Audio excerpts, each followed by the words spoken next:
Sales is not about luck. Here we are with Jonathan Weaver on the first of the 5-part webinar series, and I'm super excited to learn from you, Jonathan.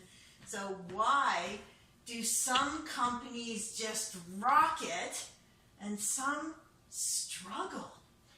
Well, it isn't by luck. Although luck is always an element. Okay, I mean, luck is always an element, but it's not the primary element. Okay. I'm going to suggest to you that success and frankly sales are by design. Now, I say luck is an element because we were talking about you buying cars and you said you bought one from your brother-in-law. Or his best friend. Okay.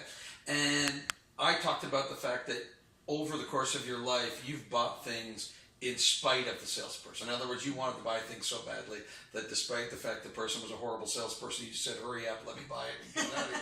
True? Yes. Okay. So I'm going to suggest that some sales are luck. Okay. But if I look at a company's success, when you talk about companies that are killing it, Yes. organizations that are head and shoulders above others, it's not by luck. It's science. It's science. It's funny. There are MBAs for a reason. The reason they study all the pieces of the puzzle are important. Mm-hmm. And so, if I take that and break it down into a simple statement, because you asked me a one-sentence question, yes. Right? Why are some people successful? Why other people struggle? Right. My answer, my short answer is because they have a sales and marketing business plan that the people within the organization, A, accept, B, understand their role, and C, have the discipline to carry out on a day-to-day basis. Now, that's a one-sentence answer, but it really doesn't tell the whole story. No. But I know there's more. Well, so let's dig into that a little bit, right? So, is there a sales and marketing business plan in your organization? And what I mean by that in real terms is that for anybody who's worked in an organization that had ISO or had 50 or 60 or 70 people in it, and it had a warehouse out back, and it had a forklift driver. What's interesting is for the forklift driver on his first day, there's a binder that's about 3 inches thick, and it says, okay, here's where your time card is, and when you come in, this is what you do, and this is the uniform you're going to wear. These are the safety shoes you must wear. There's a checklist of all the things that must happen. Mm-hmm. And then there's chapter 2 is what happens if? What happens if I crash the forklift? What happens if I damage product? What happens if someone gets hurt? There's all the what ifs. What's interesting is when it comes to business development or sales, we pay the person a base or a draw, or they're on commission, or we come up with some agreement as to how you're going to get paid. We pat them on the back and go, make sales, baby. And consequently, the message among salespeople, particularly if you have more than one, so if you've got 5 or 6 salespeople, when they go out into the world, is their message consistent? Or does it sound like they work for 10 different organizations? Mm-hmm. Is it concise, or is it kind of a 7-paragraph answer to a simple response? And is it compelling? Mm-hmm. Or does it sound like, yep, you and the last 6 people are the same, so the only way I'm going to be able to decide is on price?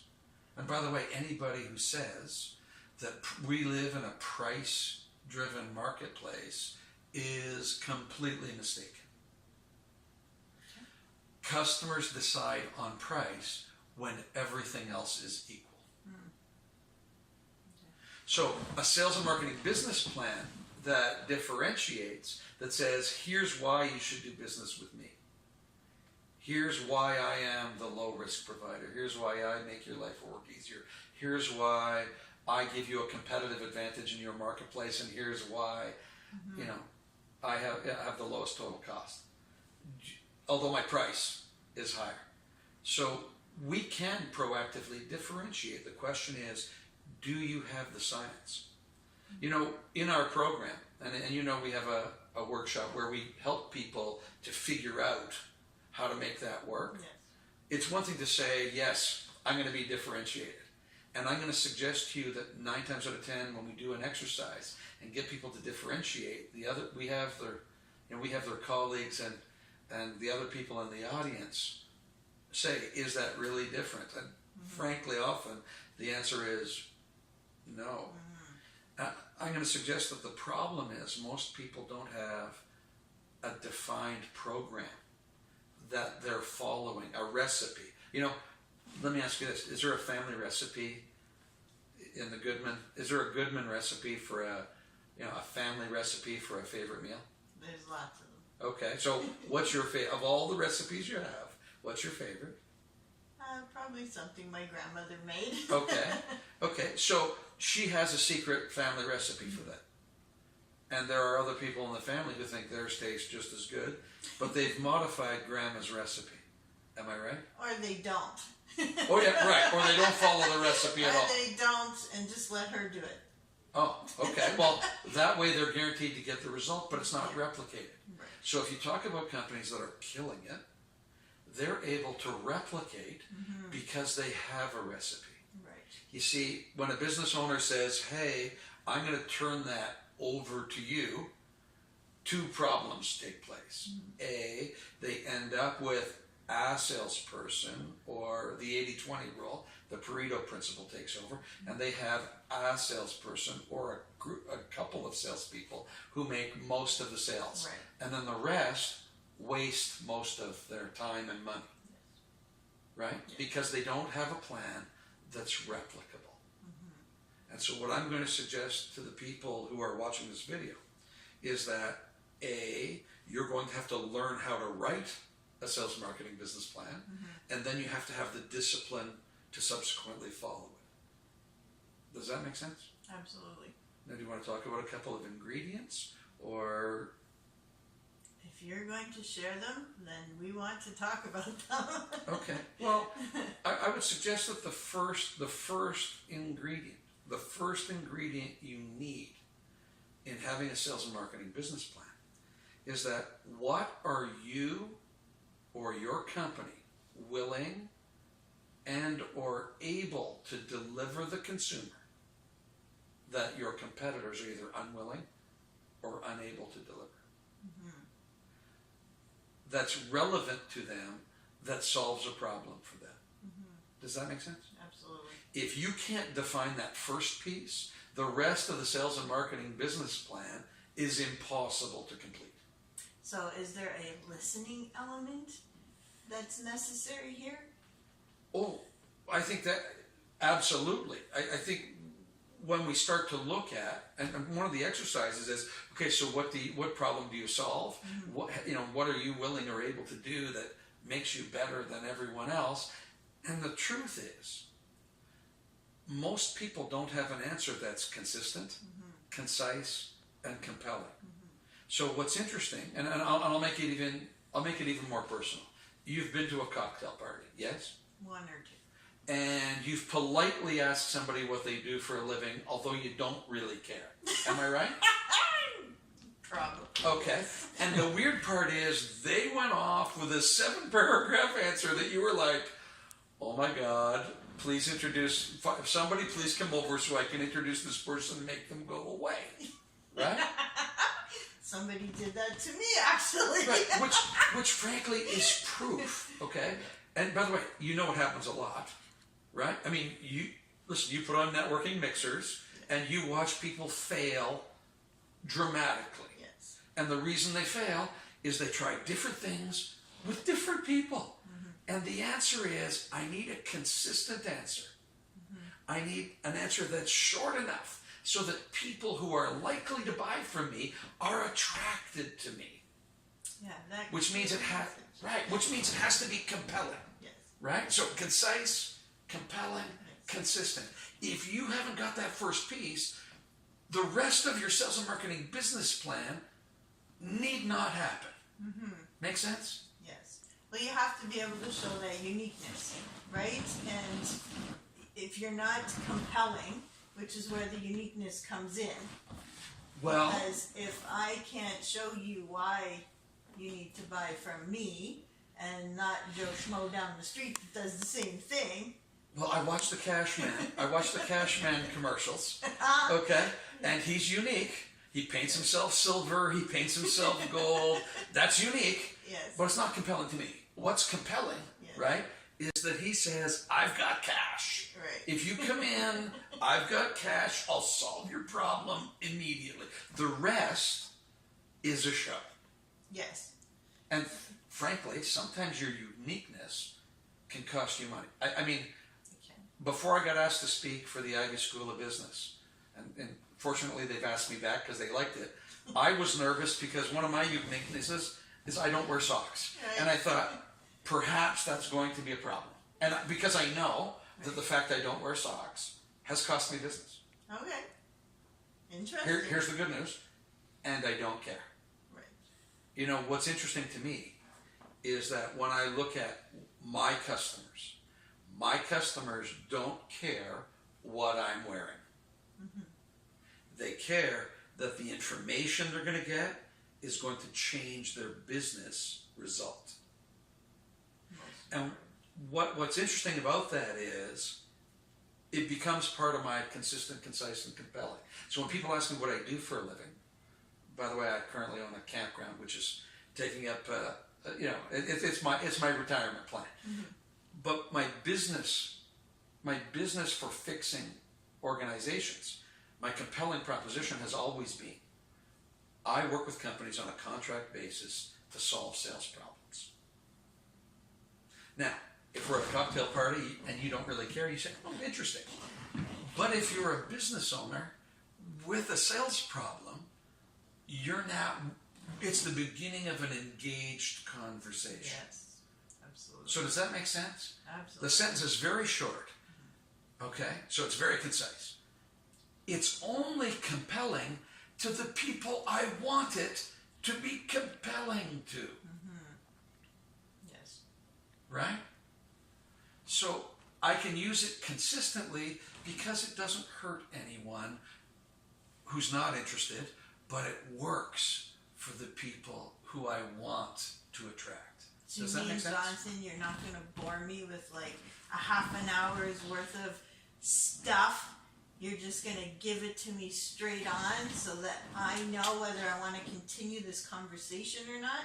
Well, you know, the interesting thing is there are 4 levels of competency, and we can talk about those at another time. And because number 1 and number 4 are the funnest to work with, because the reward of dealing with someone who is an unconscious competent, already knows exactly how to sell, already knows how to build a business. They find the information useful because they go, "Wow, great tool, I can plug it into my arsenal and go." Right. At the other end of the spectrum is level 1, the unconscious incompetent, and you've met them. They're the people who go, you know, it's like the people on American Idol who go, "I can sing," and after they sing, everybody goes, "No, you can't," but they still believe they can. Well, the same is true in running business and getting sales. There are people who think they're fantastic salespeople, and people are like, "No, you represent something that's hot right now, Right, and people right. are buying in spite of you, not because of you." So where the real work takes place is the conscious incompetent, the people who are watching right now who go, "I'm not getting the business result I want.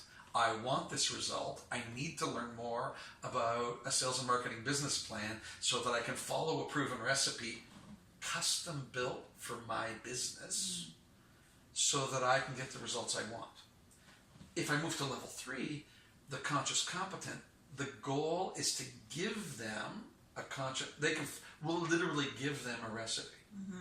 And when they have the recipe, not only can they follow it, but they can give it to their employees. And their employees can follow the same recipe so that it stays consistent. It stays concise. It stays compelling. And as the owner, I'm able to look at their body of work and know whether they're following the recipe or as you point out, Yeah, they just want me to do it for them. You know, they book the appointment, I do the sale for them. No, right? Just like some people want your grandmother to make the recipe rather than having them cook it themselves. And what I'm suggesting is success. People who are killing it have this transferal of knowledge so that they can be as effective as the owner was. Right. Does that make sense? It's critical for any success of a business. And so, to me, the real difference too is for the solopreneur. If you took a 6-month vacation from your business, there would be no business to come back to because you're it. Yep. And if you want to have a business, you have to be replicable. So if we look back at what we've talked about today, it's the foundation from taking yourself from self-employed to having a successful business. If you already have a team, the great news is, you asked about listening. And listening, I've cheated many times working with my clients. And what I mean by that is I go and interview the team and I give the team the opportunity, I give them permission to be upset that they were never listened to before. But I ask them to exchange that for permission to be excited that their expertise is about to be shared company-wide. And so what I've discovered in most companies, and perhaps you watching, if you're a business owner, you know that at the water cooler, people talk about what's not working, but they never talk about what is working. And so what we do is we provide an opportunity for people to come together to look at what's working, look at best practices, and build it into a sales and marketing business plan that will create the best results for an organization. Love it. Love it. Now, again, we didn't learn how to do that in this segment, but we do provide that opportunity in a workshop. Again, in the workshop, we'll give you the foundation that you can have the series of exercises that you'll perform that day, that you can perform within your company. Now, we don't normally do this, but you have kind of twisted our arm, and we're allowing people to bring 2 other people. So if you're a solopreneur, you can bring 2 other solopreneurs. Wow. If Are you sure you want to do that? If you have a business, you might well want to bring your sales manager and perhaps a top sales performer or a middle performer or a low performer. You can bring who you think is going to give you the best feedback because we're going to put you through the exercises. I love it. And we're going to give you the foundation on which to build a sales and marketing business plan that could forever change your organization. I absolutely love that. And for those of you out there, and I know you're thinking about it and your brain's going, join us for this one-day seminar. All the information is below. Jonathan, you're going to have a huge impact on these businesses in, enabling them to duplicate the success that they're having over and over and over again. So, people talk about having a business versus having a hobby. Well, right? Business without profit is a hobby. I play golf. Right? So if you want to make money, that's a business. If you want to make real money, you have to be able to replicate. And that's what the foundation of this is. Yes. Now, for those who aren't ready to move forward right now, the next time we meet, we'll talk about the session I do with the Ivy School of Business. Now that sounds very interesting. Okay, I can't wait. Do you want to give us like a little... No. Okay, you're not getting any more of a glimpse. I love Jonathan. He's straight up. So join us for the second webinar where Jonathan will talk about what he did with the Ivy School of Business. I'm looking forward to it. Jonathan, thank you so much for sharing with us. I can't wait for the next webinar. We'll see you guys on it.